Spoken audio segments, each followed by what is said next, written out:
Halo, assalamualaikum warahmatullahi wabarakatuh, sahabat. Wah, nggak kelihatan ya. Oke, nggak apa-apa lah ya, sahabat ya.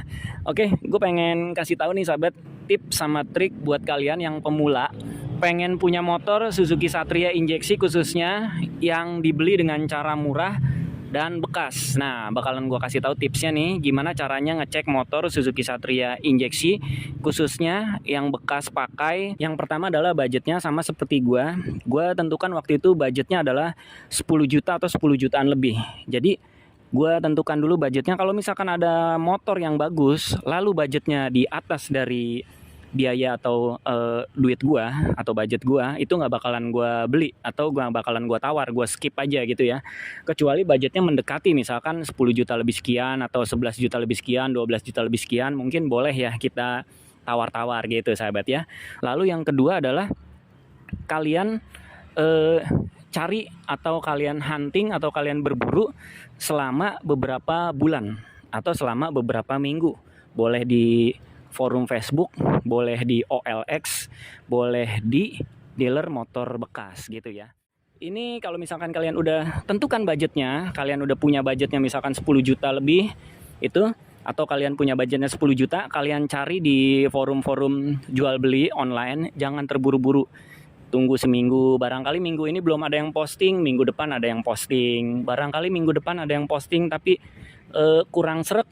Minggu depannya kalian cari lagi, mungkin udah ada yang posting terbaru kayak gitu, sahabat ya. Namanya beli harus pelan-pelan gitu, oke? Kalau sudah ketemu unit yang kalian incer, harganya cocok, langsung di WA, langsung dihubungin aja gitu, sahabat, kayak gua. Langsung dihubungin gitu, sahabat ya. Kalau udah dihubungin, kita langsung chat unitnya gitu. Nah, cara ngecek unitnya kira-kira seperti apa? Bakalan seru nih, bakalan gue kasih tahu tipsnya. Yang pertama untuk ngecek unitnya itu, kalau gue ya, kalau versi gue sih, yang pertama adalah bagian kolong mesinnya. Pastikan di bagian kolong mesin ini atau di bagian mesinnya itu nggak ada sisa tetesan oli atau sisa kayak oli-oli bekas gitu ya. Misalkan agak rembes oli atau bekas lengket-lengket oli, apalagi olinya tuh lengketnya bekas lengket yang baru gitu, sahabat ya, bukan lengket yang kotoran yang lama. Justru kalau misalkan kotoran yang lama itu menurut gua nggak terlalu gimana-gimana sih. Tapi kalau misalkan ada oli yang masih basah gitu ya, perlu dicurigain itu motornya kurang sehat di bagian mesinnya. Oke, itu yang pertama ceknya. Kalau gue ya, lalu berikutnya adalah bagian kelistrikan gitu, sahabat ya. Bagian kelistrikan itu dicek ya, starter engine-nya, terus lampu-lampunya, habis itu sennya, segala macamnya semua dites, akinya, dan pokoknya kelistrikannya. Pastikan semua berfungsi dengan normal. Kalau misalkan motornya udah dimodif-modif, lampunya ya baiknya sih ya dicek juga gitu, sahabat ya. Oke, nah ini kelistrikannya masih normal, alarmnya masih bunyi gitu, sahabat ya. Oke, cuman dua itu aja, sahabat, yang perlu dipastikan. Pastikan ini mesinnya mantep, tokcer, jos, belum ada rembesan oli. Dan dipastikan juga bagian sambungan mesinnya atau packingnya itu masih rapi, sahabat ya. Belum ada bekas sisa-sisa lem atau belum ada yang berantakan gitu di bagian sambungannya. Kalau misalkan di bagian sambungan mesinnya udah ada yang berantakan atau ada yang nggak rapi, itu patut curiga juga, sahabat. Jadi mesinnya mungkin udah dibongkar gitu. Oke, yang terakhir, yang ketiga adalah yaitu kalian cek surat-suratnya. Kalau udah dicek mesin, cek listrikan, surat-suratnya dipastikan aman gitu ya. Oke. Kalau misalkan kalian udah dicek semua ya, kelistrikan, mesin, sama surat-suratnya udah oke, baru kita tes atau kita cek suara mesinnya gitu, sahabat ya. Untuk ngetes suara mesinnya ya kalian dengarkan di bagian sebelah kanan sama di bagian sebelah kiri. Oke, ini gue kasih contoh ya. Gue kasih denger dulu ya di bagian sebelah kanannya.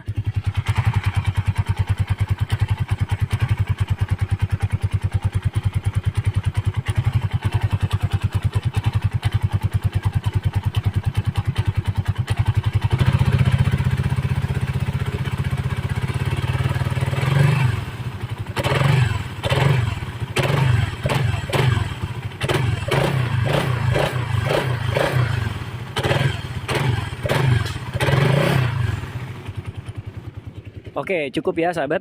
Lalu di bagian sebelah kiri nih, di bagian sebelah sininya.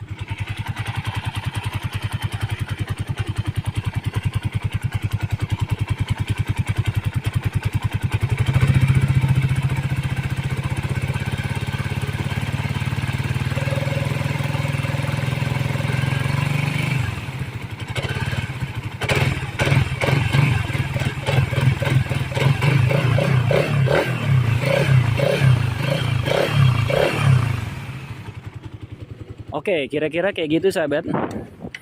Suara mesinnya yang menurut gua ini motor nggak ada apa ya, ya kurang lebih nggak ada minusnya lah kalau misalkan di bagian mesinnya ya. Kalaupun ada mungkin sedikit aja ya. Di bagian ganti oli sama di bagian air radiatornya ini udah habis gitu sahabat ya. Air radiator bukan habis sih, tinggal sedikit lah. Oke, kalau di bagian mesin sebelah kanan ini nggak ada suara ngiung-ngiung atau nggak ada suara siulan gitu, berarti ini motornya masih oke dan masih aman seal atau water pumpnya. Oke. Lalu di bagian sebelah kiri kalau misalkan di sini nggak ada suara berisik atau nggak ada suara ngelitik-ngelitik atau gimana banget ya, itu berarti headnya di sebelah kiri ini aman gitu sahabat ya. Oke, menurut gua cuma cukup sih simple itu aja kalau misalkan kalian cek semuanya secara keseluruhan kayak di pabrik sahabat ya. Nggak mungkin ya. Kayak bagian quality control di pabrik aja gitu sahabat kalau misalkan dicek secara keseluruhan. Oke. Kalau untuk yang terakhirnya sambil kalian diskusi, nego harga lagi, terus ngecek-ngecek yang lainnya diperhatikan ya, kayak misalkan ini nih semua dari belakang sampai ke depan, rangkanya kira-kira ada keropos-keropos atau enggak, terus bodinya ada yang lecet-lecet atau patah atau enggak, atau secara keseluruhan dari tampilan luarnya kalian cek semua.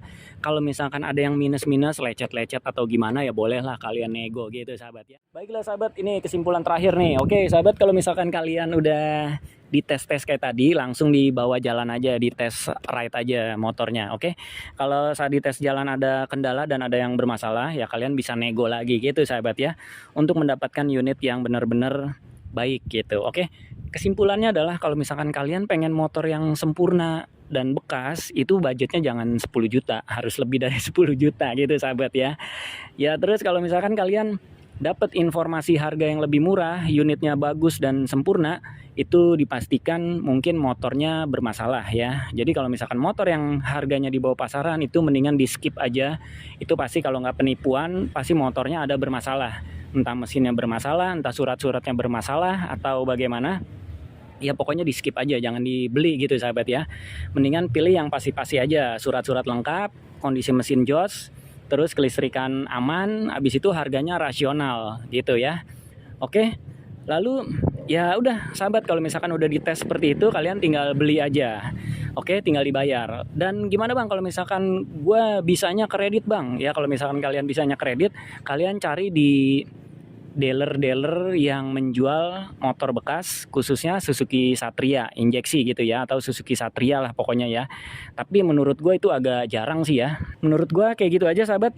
Jadi videonya cukup sampai di sini aja. Kalau kalian mau cari unit yang bagus, ikutin aja tips yang gue sampaikan di video ini. Kalau misalkan ada tips yang lebih rasional dan lebih baik lagi, kenapa nggak dicoba gitu sahabat ya. Oke, gue pengen cabut nih, pengen nyalain motornya, sekalian tes ride gitu ya sahabat ya. Oke, gue masukin di sini. Aduh, agok nih. Oke, kita nyalain motornya.